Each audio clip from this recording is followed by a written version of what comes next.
Hi, everyone. My name is Lauren Atkins. I'm the founder of NYC Web Fest. Thank you so much for joining us today. I will be joined shortly by my fellow panelists. I'll be dipping in and out because we're getting ready for the award ceremony tonight. I'm really thrilled about this panel. It's for some of the females that created their series or projects or pilots independently, and we're just going to be talking about our experiences, what I've learned doing 8 years of this festival and some of the content that we've seen.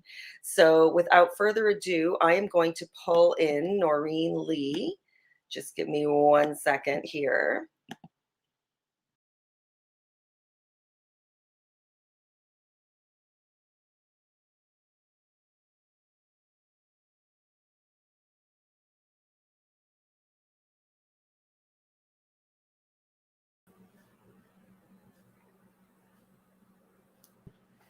Hi, Noreen. Thank you so much for doing this today.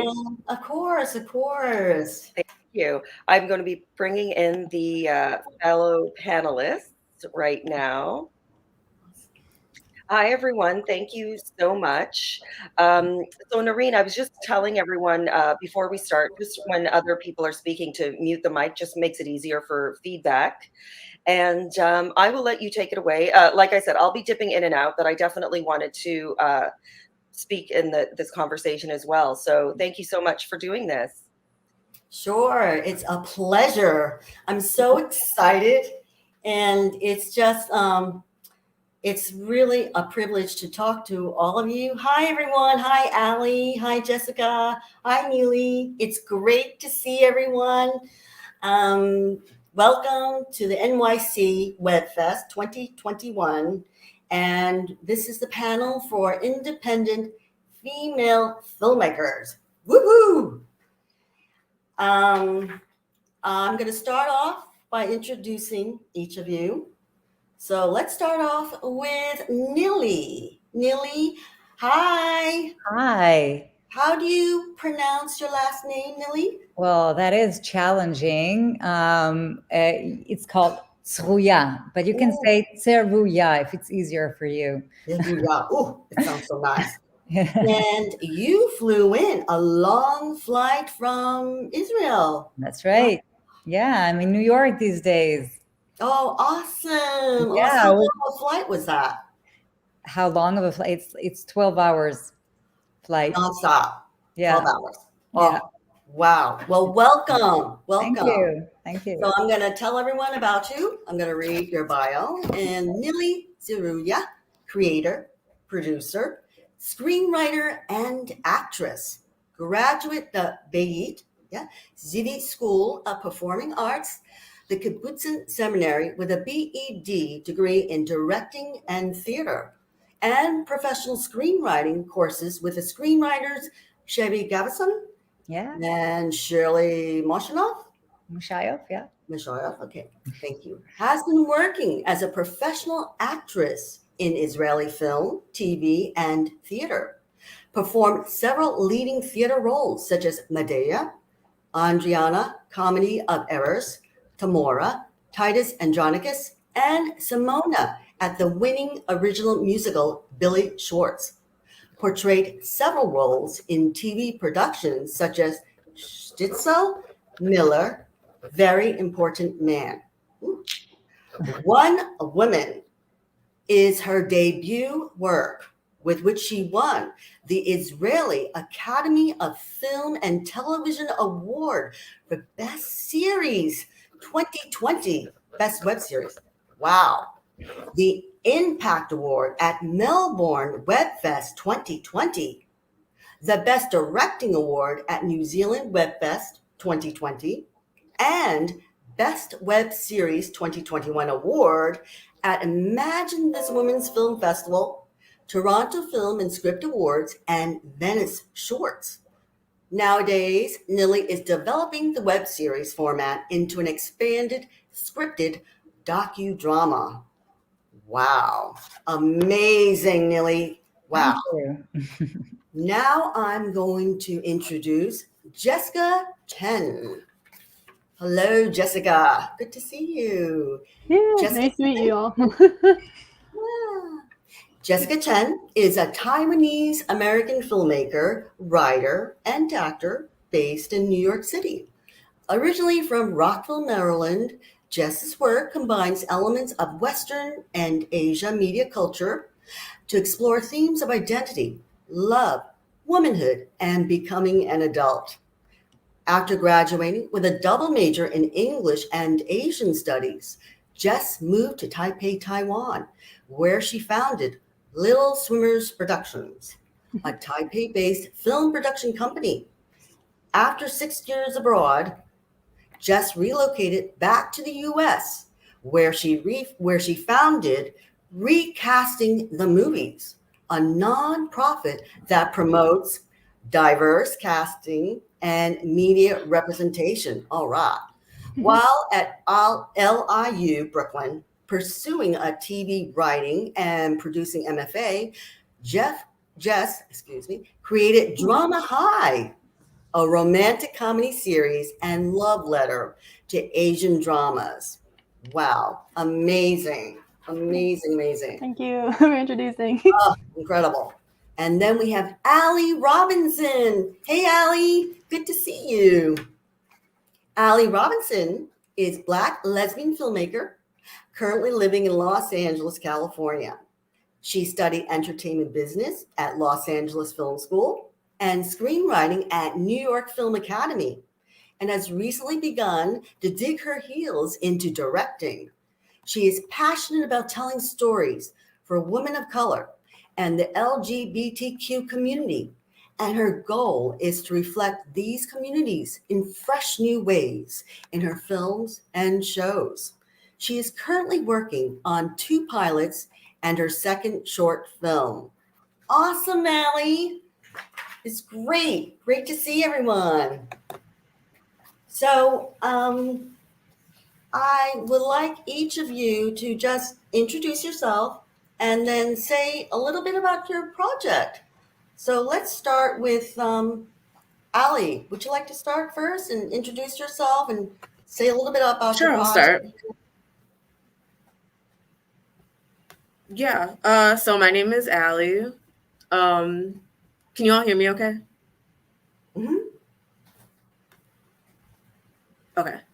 So my name is Allie. My project is Sisters. I'm the writer, producer, and director. I actually wrote it last summer, and we filmed it this summer in July. We filmed it in 1 day, in 7 hours. It was kind of like just something that I wrote for myself, like my little passion project. And I never really had intention of creating it or having it go anywhere. And then I heard about this festival, and I thought it was the perfect opportunity to spring into action. Mm-hmm. It was a beautiful piece, Allie. When I watched it, it really touched the heart, I do have to say. I mean, it was so poignant. And I think, what I really loved was the line when the big sister said to the little sister, "I am not a reflection of the people who cannot love me." And to me, I think that needs to be heard, especially nowadays. And I really appreciated that line. And I want to know, how long did it take for you to write the whole thing? I know. Go ahead. It took me probably only like a couple hours. I feel like it was kind of one of those like stories, because I really like to tell coming out stories, especially for women of color, because you don't really see them. So I feel like it's one of those stories that's always like been on my mind. So I think it really took me only maybe like 2 or 3 hours to write. I just kind of like knocked it all out in one sitting.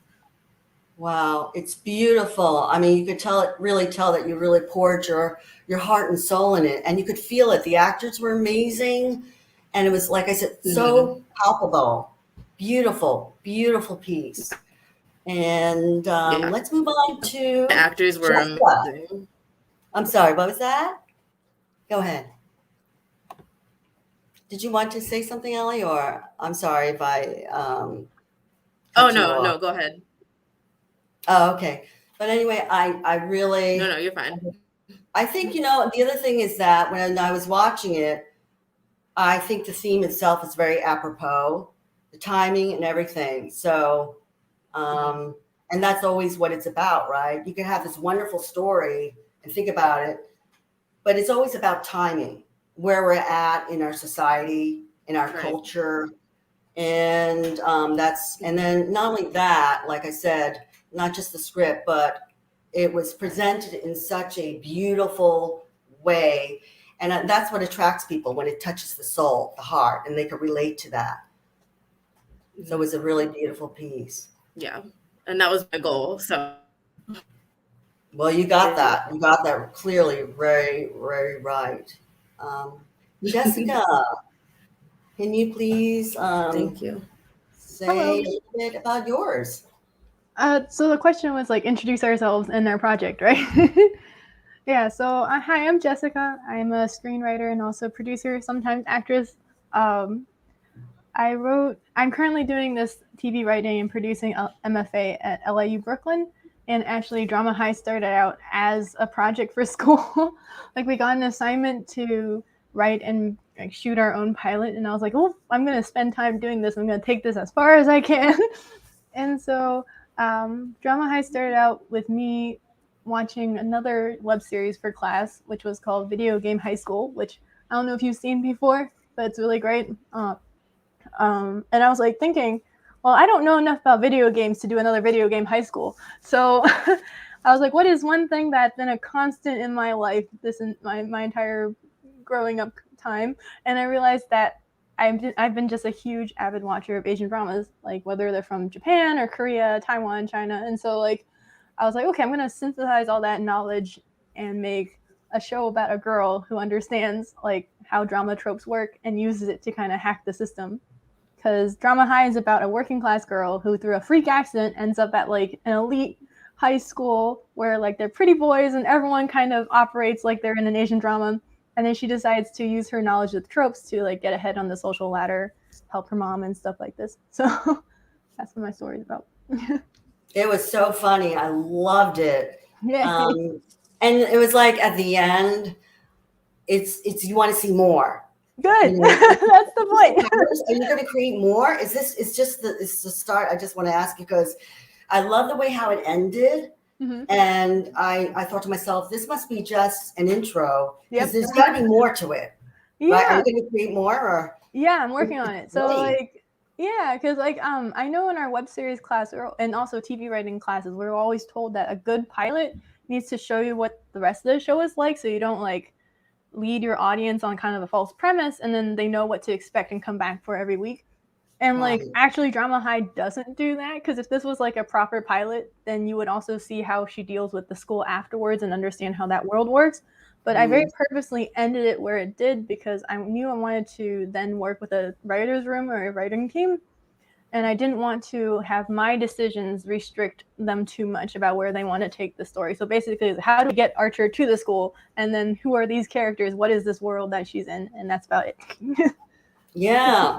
What I really liked about it, too, is that it can be actually the theme in it. It's like universal. Mm-hmm. So if you want to take it to another level, it's not just about, and it's so funny because it is so much like high school, right? The little cliques, as we all know. But if you think about it, that's in the bigger world, like with adults even, right? Mm-hmm. And it's all about, like the mother said, it's about money and power. Right? Money talks.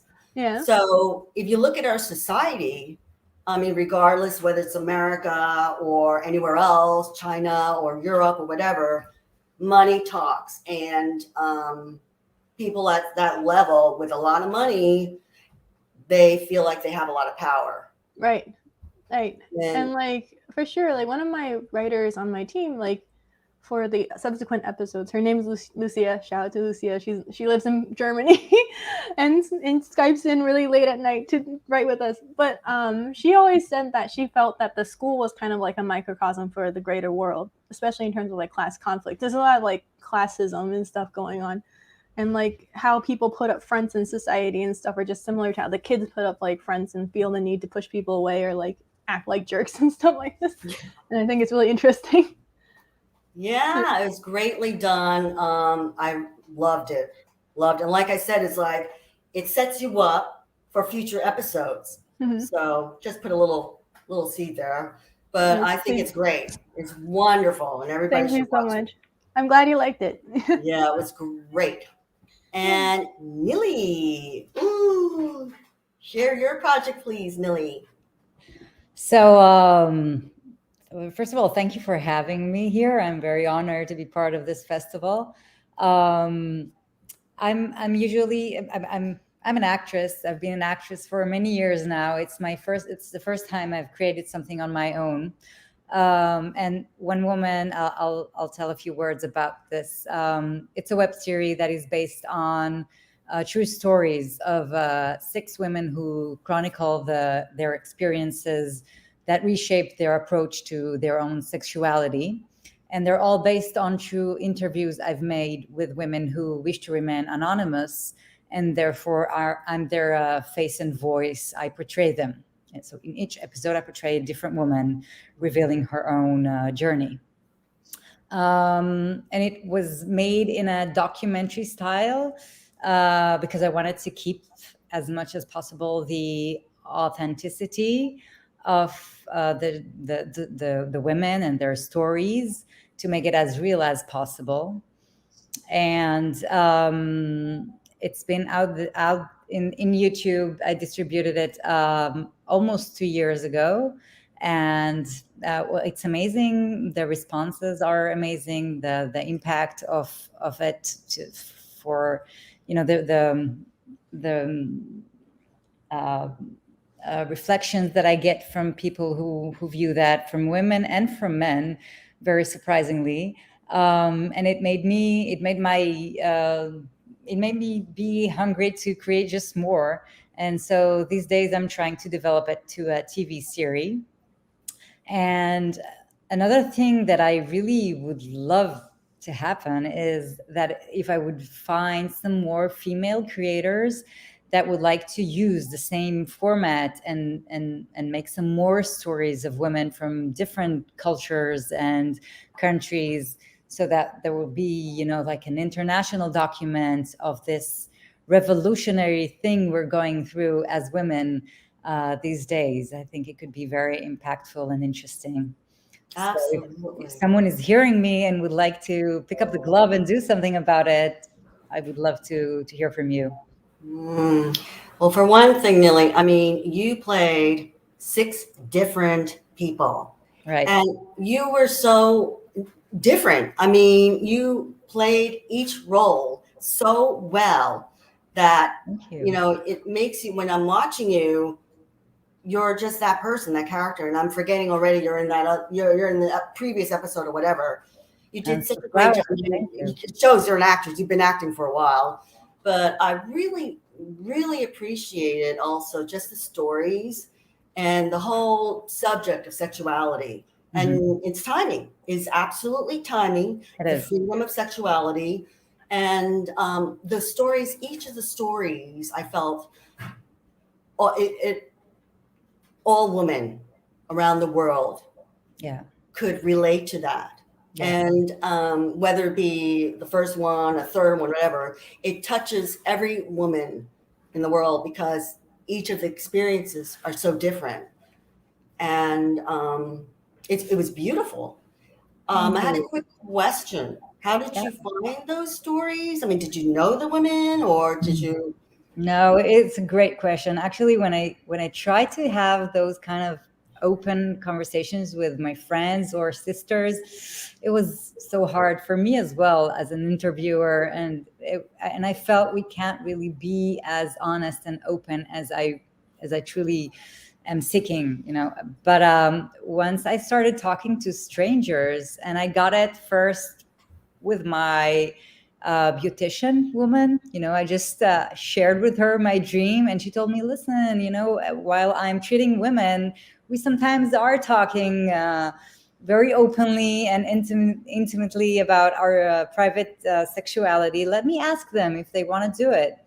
And then she got me the first interview, and somehow it started to roll to other women, and I got to understand that besides what I want, I actually met each woman for like 3 hours in a coffee, and I recorded it all.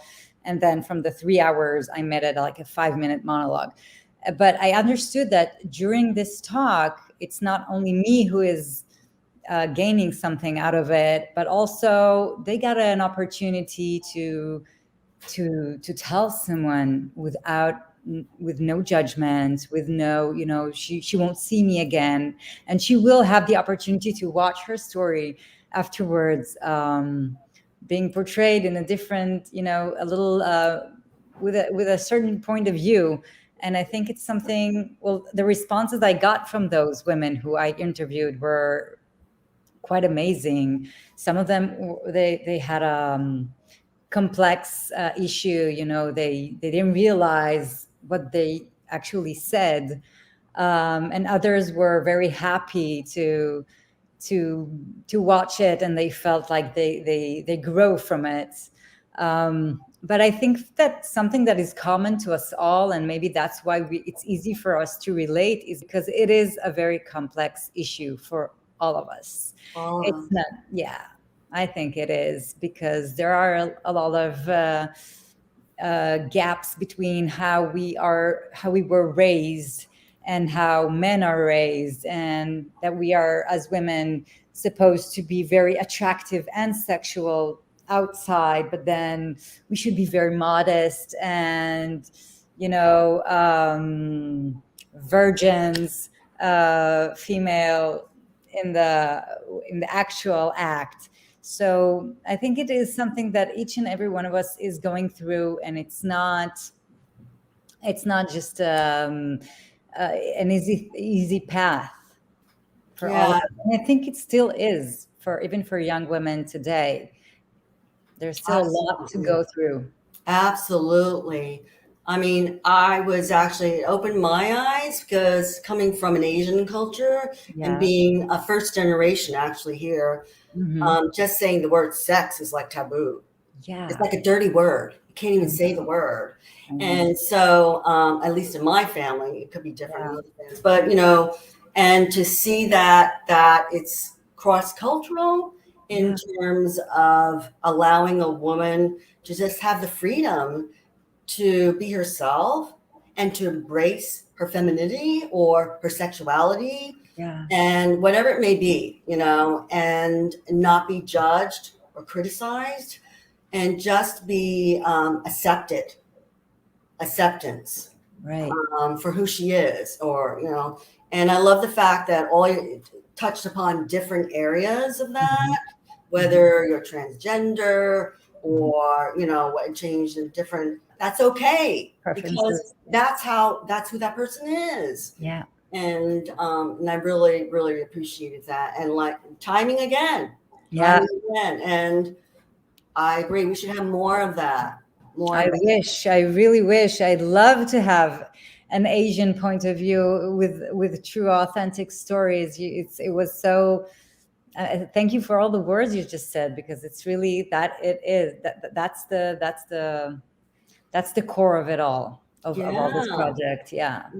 Well, as an independent filmmaker myself, that was one of the themes that I had in my web series, Sophie in Hollywood. Wow. And it's about a woman that's been married for 20 years, newly divorced, and starts her new life in LA, the jungle of LA. So navigating the choppy waters of singlehood after 20 years, but also with the surprise visit of her mom, unexpected. So it's a comedy, but there's lots of layers of it. But one of the reasons why I created was also addresses sexuality.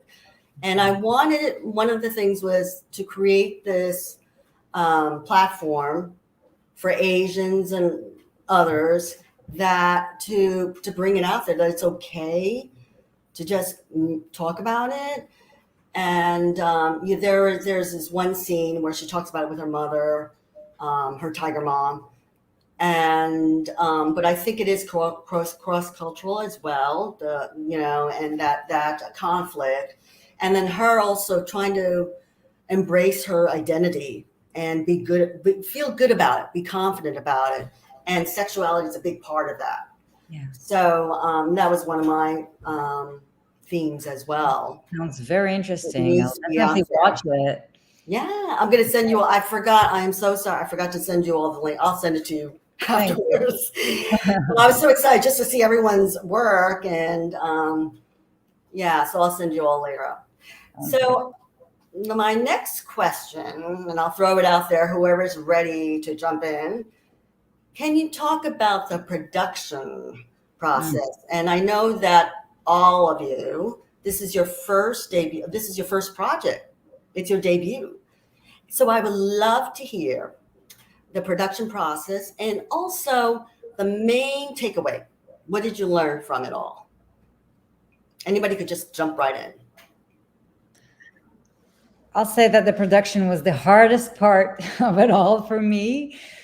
And I just learned that I don't want to do it anymore. I don't want to produce. It was all independent. And I really had to ask for so many favors. It was very hard for me. It took me 3 years to complete this web series from the beginning to end. Wow. And yeah, so it's not like I have great conclusions. I've made so many mistakes during this path. It was expensive and hard, and I don't know. I wish maybe I'll do it again, and I hope it will be in a much easier path. I noticed that there was a different crew for each of the episodes. Can you because explain? it started because I couldn't ask for so many favors from the same women. All creators in this web series are women. I really it was very important for me that it would be from a women's point of view in any aspect, from a music to photographer, for the directors. And it was a female set. So it started because I had no choice, but then it became something that I thought it was quite good for me, because once I had a different director for each episode, it really helped me to portray a different character, because the director, she brings her own energy and her own style and perspective, and it really helped me to change from one another without exaggerating, without being overacting. Right. Yeah, great. I feel like, in contrast, I feel like ours, the lesson I learned was try not to do it so quickly, I guess, because mine was a school project. And I think we only learned about the fact that the school project was going to be in existence September 14th, and the deadline for the project was December. So therefore, pre-production and production, everything was, and then post was like all very like quick. It was all very set amount of time. But I will say I learned that to be really grateful for having a very passionate and very talented team. Like, I do think Drama High looks as good it does, feels as good it does, because I was very fortunate to meet a bunch of friends who are all very talented freelance film people, and they were all very willing to donate their time and energy, which I was like very blown away from. Like, even like the actors too. For example, young Mazzino, who plays G1 in our show, he actually is not located on the East Coast, but it just so happened that he was coming back to Maryland, where he's from. He's also a Maryland kid, to visit his family, and he was willing to kind of come up for the weekend to shoot his scenes and then go back to LA.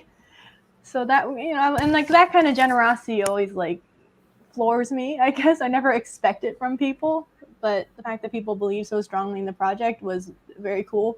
And also some of the personnel actually reached out to me because they had seen pictures of the project or like other things, and they were like, this looks amazing, how can I be part of this?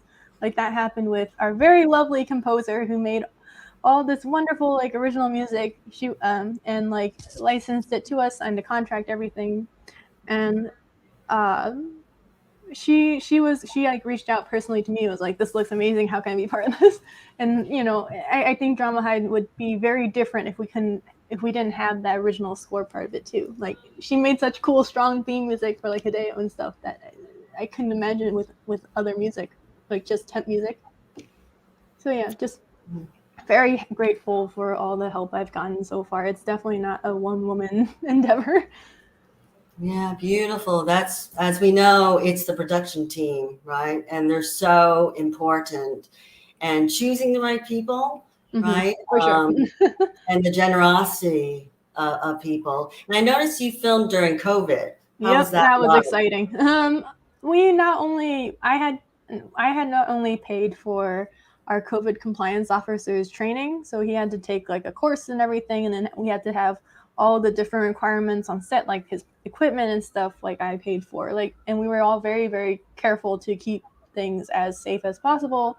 Like, for example, when we did have food on set, like, our COVID compliance officer was the only one touching the food so that we wouldn't have a bunch of people's hands on it.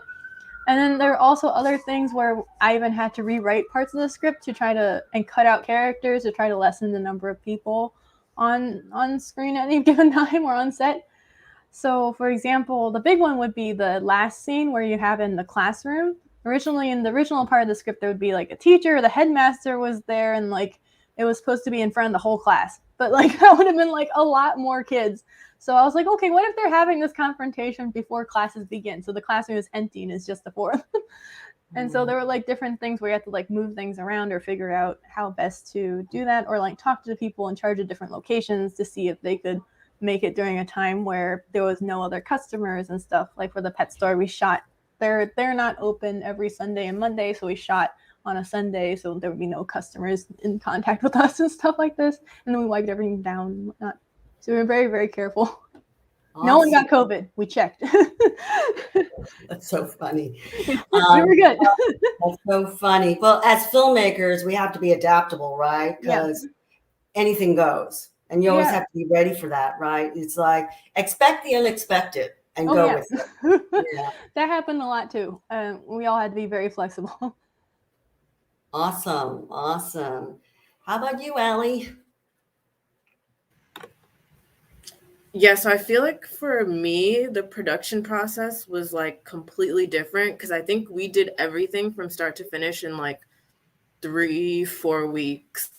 And so our crew is our cast and crew total is only 6 people, one of which my editor, she's in Germany. So like she never was even here or anything. So when I put this together, I asked my friend Christelle, who's one of the actors, if she would be in it.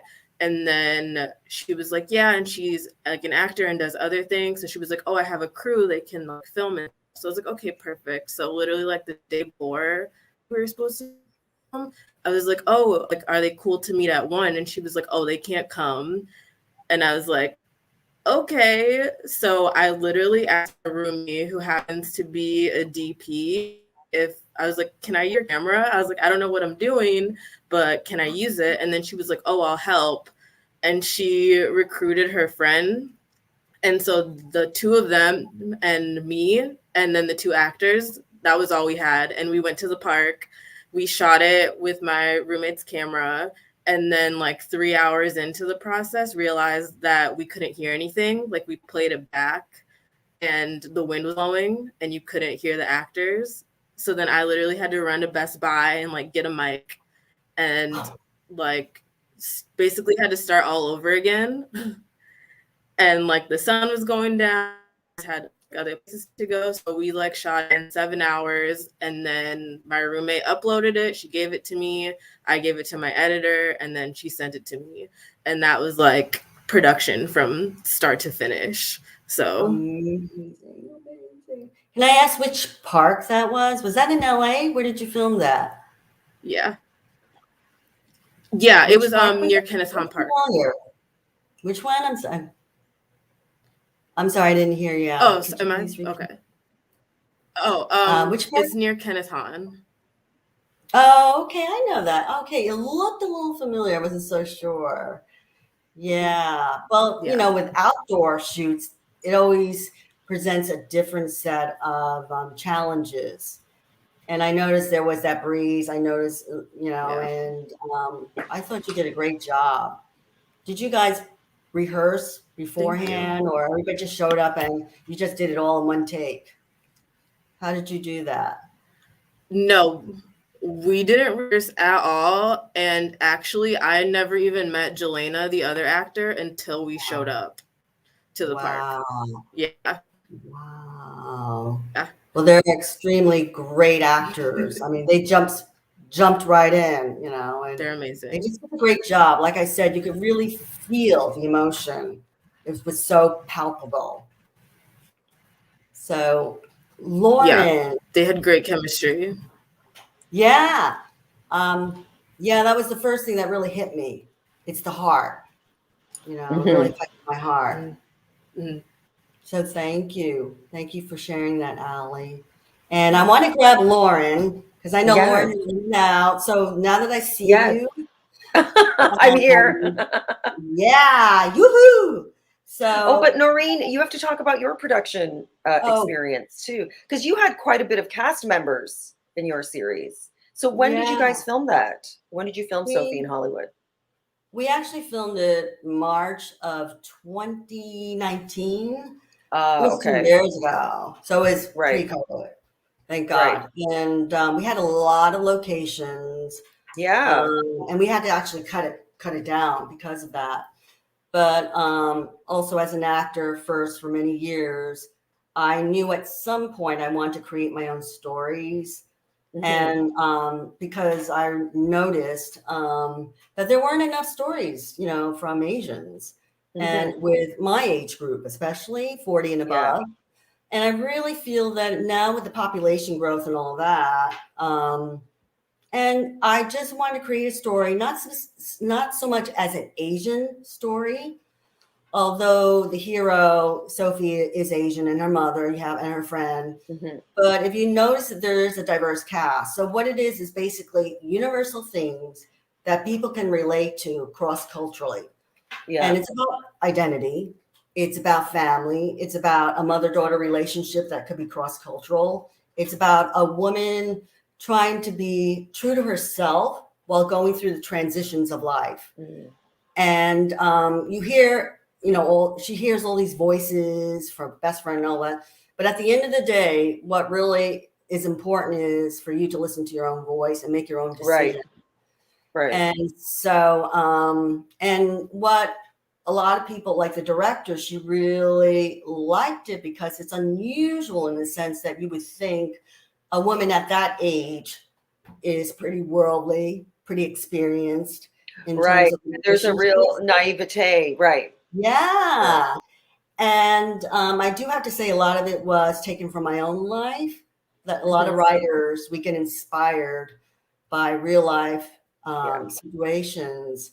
And as I was talking with other women, I did a lot of research prior because I want to hear other women's perspectives, women 40 and above. Yeah. And it's really interesting that a lot of them can relate to that there's this naivety about sex, about relationships, because it wasn't addressed in their home. Right. So, and especially when you've gotten married and had kids young, like your character, there's a real innocence there because you've been busy building this family and had a relationship with this one person for half your life. I'm assuming, I'm not sure how old Sophie was, but you'd get the impression that Sophie was married young and had kids young. And I can relate I've never had kids and I'm not married, but what I could relate to about that story was, being a South African immigrant. And even though we grew up in Canada, I grew up around a lot of South Africans. So even that is its own innocence bubble, right? You just kind of know what you know.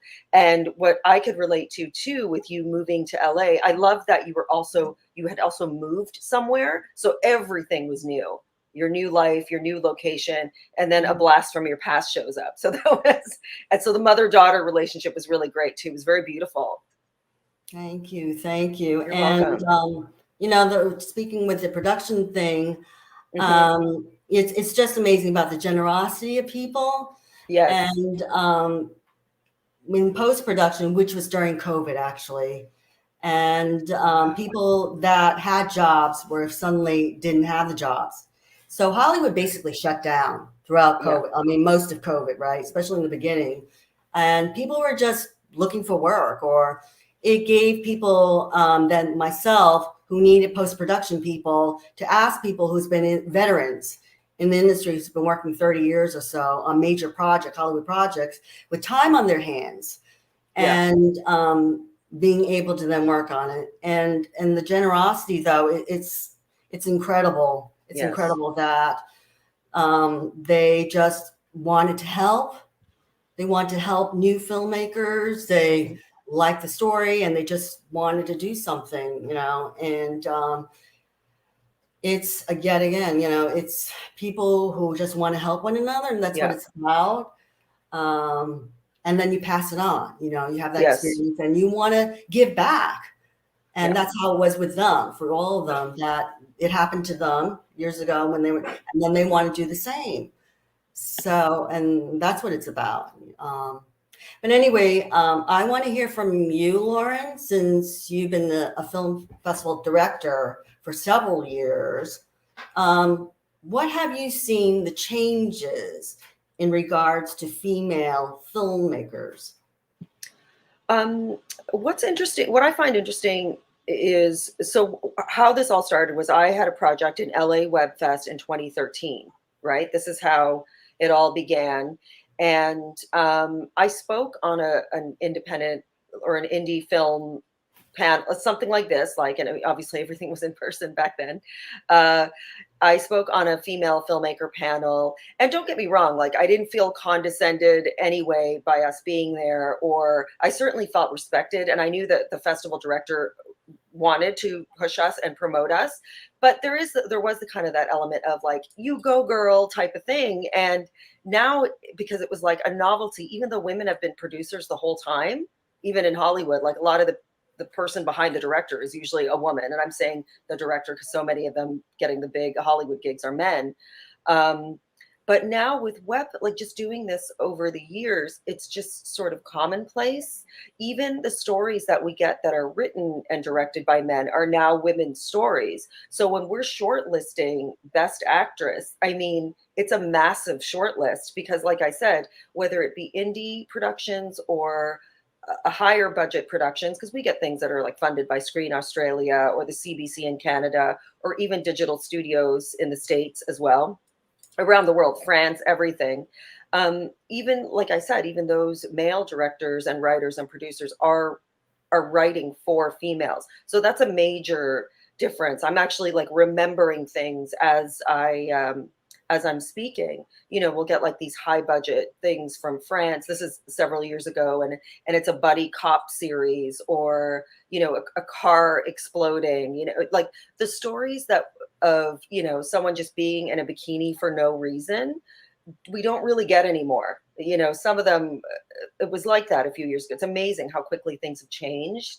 And I said on, I moderated the Canadian creator panel yesterday, and you think like 2014 wasn't that long ago, but it was, right? And I feel like a lot of the changes that have happened in TV and film, even the big budget, were is a result of what's happened on YouTube and shows like this, like festivals like this. I think it's had a bigger impact than we've been given credit for. And I think web series has had a much bigger impact because there's always somebody watching, like, what are the kids watching now, right? Well, they're online. And so if generationally younger people are seeing stories written about women and people of different colors and sexual, you know what I mean? Like they're kind of just more used to seeing it now. It's not a novelty. Whereas when I spoke on that panel in 2013, I think that, again, like it was definitely sincere that the festival director wanted to do that and put us on a panel. But I mean, if he hadn't been sincere, I don't know if we would have been given that opportunity. Does that make sense? Like, I don't know if it would have occurred to him. If he wasn't sensitive and kind, I don't know. Or maybe he just looked at who was flying in, because I flew from New York. I was on a panel with someone who flew in from Vancouver, and she went on to start Vancouver Web Fest. neither one of us had started companies yet. Toronto Web Fest came out of that meeting, everything, Montreal, I think. Wow. So yeah, a lot of festivals came out of that because we saw there was a need for it. And even before going to LA Web Fest, I was attending networking events in New York for web creators. But they were a bit more, it was like comedians on the Lower East Side, Black people in Harlem. There wasn't anything that brought the community together. And so that's what we hope to achieve with, and I think we did with NYC Web Fest. It just became international faster than I would have even have guessed. And so that's the major change. It's more the stories that are being written for women. And it's not, like I said, a novelty to have a women creator or producer at all in the festival. Whereas before, I think it was a bit more 50-50, whereas now I think it's a big majority of the projects that we get. I don't know if it's the reputation of the festival, but I mean, you guys know when you fill out the submission form, we ask how people have heard of the festival. And most of the time it's word of mouth, or they've been in the festival before with a different project. Yeah, that's really cool because you obviously saw the need. And it was very clear with the response that you got. So I'm curious, like with the women content, do you feel that it's more so, the whole streaming industry, Netflix and Hulu, Right. there's so many of them. Do you see a difference in terms of women content streaming as opposed to network, or maybe no difference?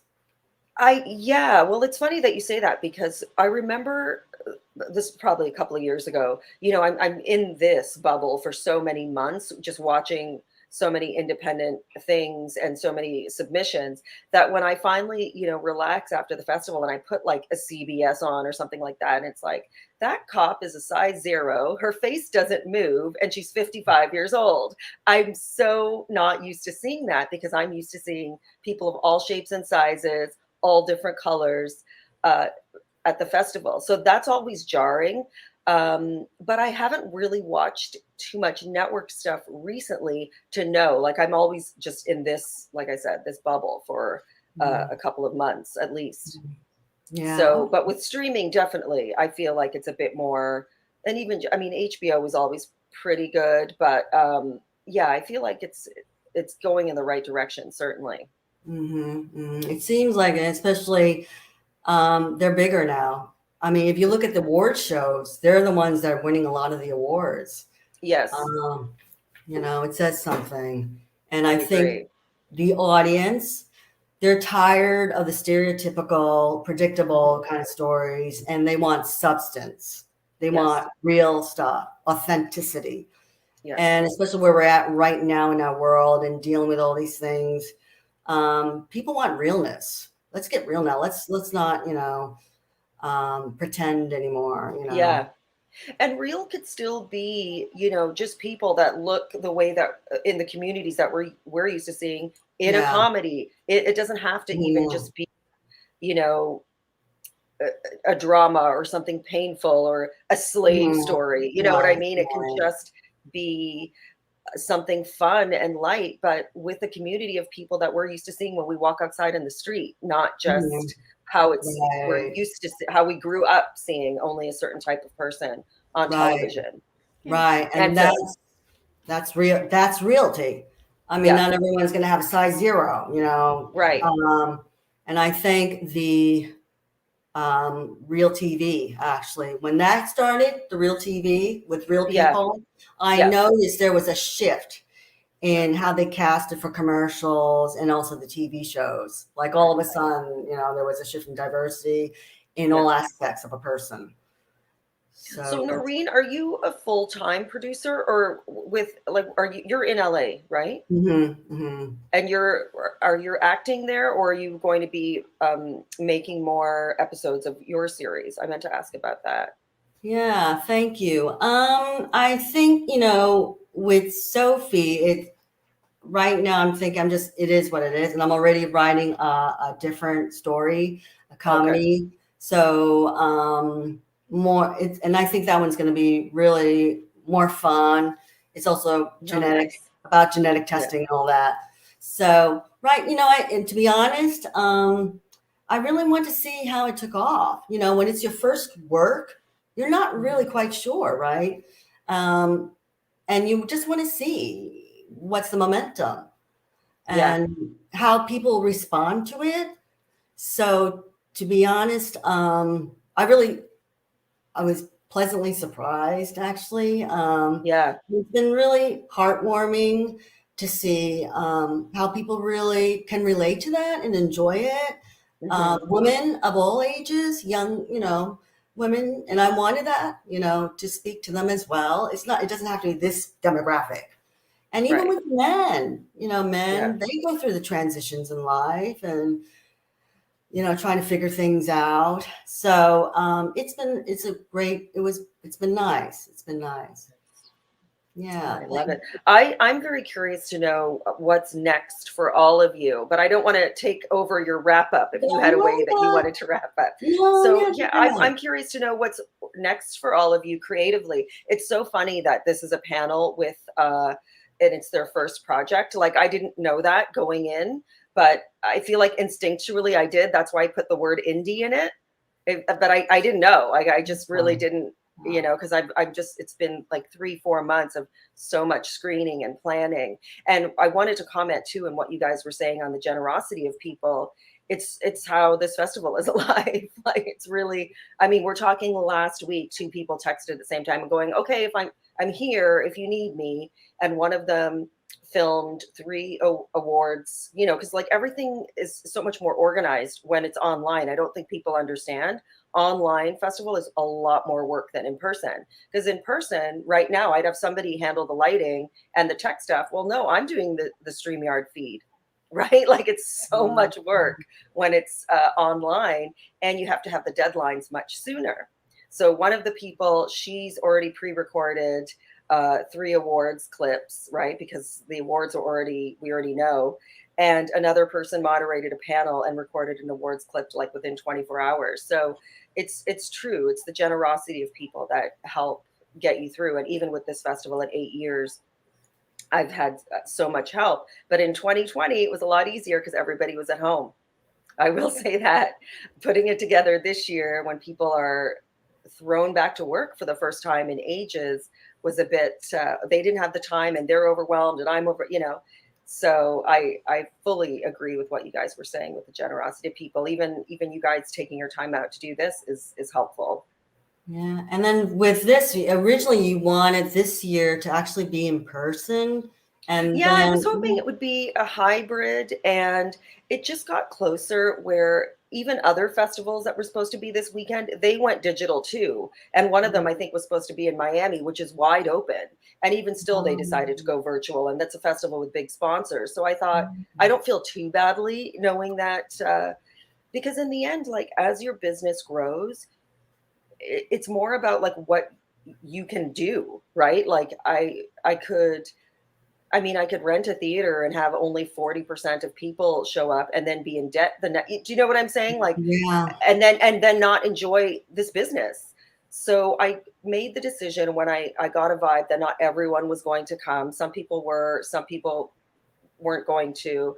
And then that's why I decided to go virtual. But it's still, I feel like this year there's a bit more even enthusiasm behind it. And everyone's been posting on social, and that like the energy is still, I can still feel it from everybody. So that's been really nice too, because you never know. You're just on your laptop all the time, right? That's why I look so forward to the festival where you can talk to everybody. Yeah. Oh, great. Yeah. Well, I'm gonna let her answer your question. Yes. Okay. Ali, what's next for you creatively? So for me, right now I'm working on my second short film called Cupid's Chokehold. It's actually about a lesbian couple who gets a surrogate and falls in love with a surrogate. Oh. Yeah. So that's what I'm working on. And then I'm also like writing 2 pilots as well. But my main focus is like trying to get my second short into pre-production. Awesome. I like the story. I would like to see it. Thanks. Jessica, what about you? What's next for you creatively? Well, currently I'm in talks to get Drama High into a streaming service. So that means I want to rewrite the pilot, make into like a half-hour format, and make into like a full-on TV show, but streaming, and like hopefully a mini series. That's kind of what I'm hoping to do. So there's that I'm working on, and also my second semester project is a superhero pilot, and I'm in talks to also get that made into like a scripted podcast. So hopefully that can be also in production as well. I have some very amazing partners who want to get it like all the way as far as possible. And then on top of that, I guess for this semester, I'm also writing another pilot. So this one's more like a historical romance, magical realist, love across time situation. So it's a very different, I like how every time it's a little different, but the commonality that I've noticed with all my writing is it's always like some form of like American or Western British like media or culture thing plus like some kind of Asian culture thing. Because like even my superhero things, I'm a huge fan of Marvel. I saw Eternals recently and I really liked it. But I took my love of Marvel and superhero origin stories and put it with like Chinese mythology. And then for this magical realist, it's like a combination of like some love through time through like Asian culture / drama things with like, I think almost like, is the show Outlander or something? There's like a show where it's like where there's like a girl who goes into ancient Scotland. I was like, it's kind of like that. So it's all the different influences that like mixing together. So that's what's coming up for me. Wow, that sounds amazing. Lily, what about you? As I said, I'm trying to develop these days this format into a TV series in which I'm going to have, I'm not going to portray all women, but each episode will be focusing on one specific woman. It will be like a short feature. And then there will be scenes, of course, scripted scenes, and also some testimonials. And then also I'm writing a full-length feature film. It has also something to do with female sexuality, about a true story of a good friend of mine. So you said you discovered that you didn't like producing when you were shooting One Woman. So now will you hire producers? Like, how are you going to, when you work on projects moving forward, are you going to get someone else to do how will you do it? Well, yeah, first of all, I will take, actually in this web series, I had a co-producer that joined me in the middle of the process, and it was amazing. It was very helpful. But yeah, it's not a kind of job that I think that fulfills my strength. It's really hard for me. I think I'm better in different things. So, well, I'm aiming now for TV and film, and definitely I'm going to have to use their professional producers. Good for you. And it's good that's a great lesson to learn that about yourself. Yeah. What you're good at and what you're not. You just gotta. Yeah. I go through that. There have been years where I've gone through that where I just think, I don't think I have the nerves cut out for this, because it frays your nerves running a business, right? You're stressed about money all the time. Like, it's just that, and that's one stress, never mind everything that needs to be done. So, but when I have those years where I enjoy putting it together more than others, like this one, then the memory of it is different, if that makes sense. It's like this giving birth wasn't as bad as like my second kid. You know what I mean? Like this didn't hurt so badly. So yesterday, Noreen, you met, and Jessica too, you met Robert the other day, my social media director on Zoom. He texted me yesterday because I'm currently in Miami right now and he's in Toronto, where I'm from. And he was like, I just looked up and like Miami's sunset is later than Toronto. So I'm even more jealous of you now. And he was like, this time last year, we wouldn't have been texting about the sunset. Like, there was just no time. And this year we're talking nonsense on the text in the middle of the festival. So it was more enjoyable. But that's a great lesson that you learned about yourself, Lily. And Noreen, what's next for you creatively? Well, you do learn a lot. And I think in this industry, we have to try different things, right? And you're right, you don't know until you try it. And would I do it again in terms of writing and then producing and then acting? I like to produce. That's what I learned through this all, that maybe I like to produce more than I act. I know, me too. I like to create stories. I like to be actually, I love the whole production process. I love being on set. I love bringing everything together, all the pieces. Me too. And it's funny because my DP said, congratulations, you graduated from film school. You learn so much in your first one, but in each one. And I learned I like to produce. Right. So I'm writing, and I like to write too. So I'm finishing up with this current script, and then gather the people for the production team. I'll probably use a lot of them from Sophie in Hollywood. You learn to find your tribe. Yes, I was just going to say that you also learn who you work well with. So important. Yeah. Well, good for you. Well, Noreen, did you have anything to say to wrap up? I'll mute my mic. I interrupted and was sort of helping moderate there. It's great. It's great for all of us to hear from you, Lauren. And I just want to say it's so great. I get so inspired by hearing from other female filmmakers, female directors. We need more of that empowerment because we need it. It's a tough industry. It really is. And there's many challenges.